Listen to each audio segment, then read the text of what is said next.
Hello and welcome to episode 2 of Katie's Fun Time Cinema. Now, if you follow the City of Film's Facebook, you may have been promised punch and pie. Unfortunately, we're fresh out of punch and pie. But there is cake and coffee! So hopefully, Kevin, this will suffice.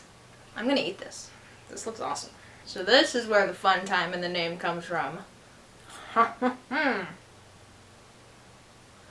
So today I wanted to talk about one of my favorite films of the year, Cabin in the Woods. If you didn't already know, it came out on DVD and Blu-ray on September 18th.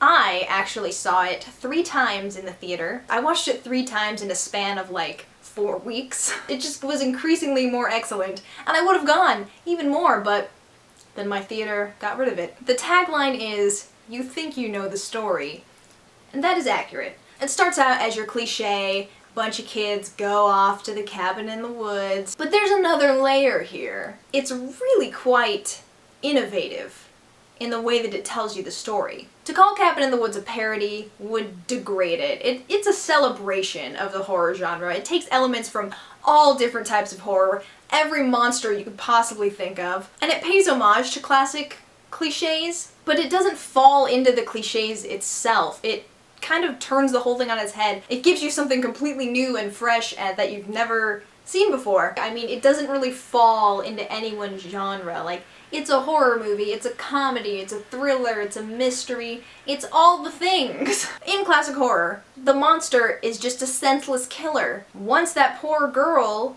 is involved, like, she didn't do anything. She just gets involved in the story and now she's got to deal with it for 18 sequels.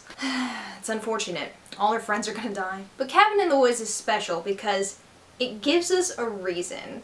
And it's like, you can root for every character, even the antagonists, the people who are supposed to be the bad guys. It's a really bizarre experience in this type of movie to not have just like black and white set, like this is the evil guy, this is the good guy, she's gotta live. In Cabin in the Woods, there's a point in the movie where you don't even know who to root for anymore. And it's not that this movie has a twist, because a lot of people are mistaking what happens in the movie like as a twist, but it's crafted that way from the start. Like, it's gonna happen that way from the very beginning, and if you watch it a second time, you see that. Other movies would chicken out.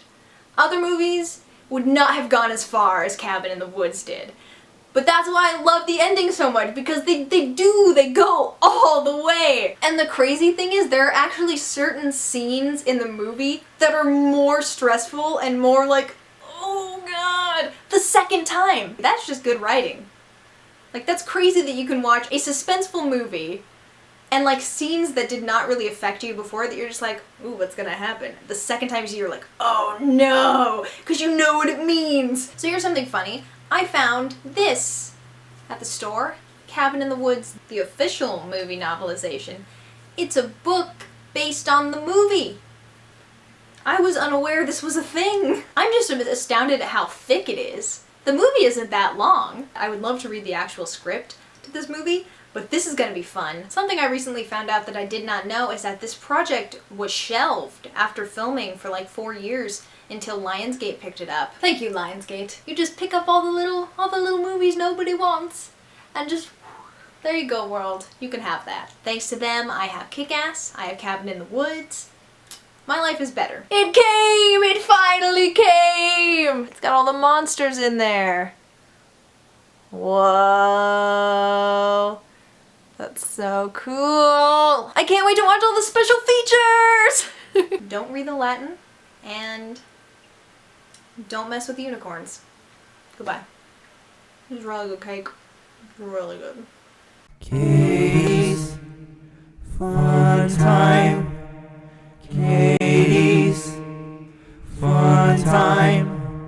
Katie's Fun Time, Katie's Fun Time, Katie's Fun Time, Katie's Fun Time Cinema.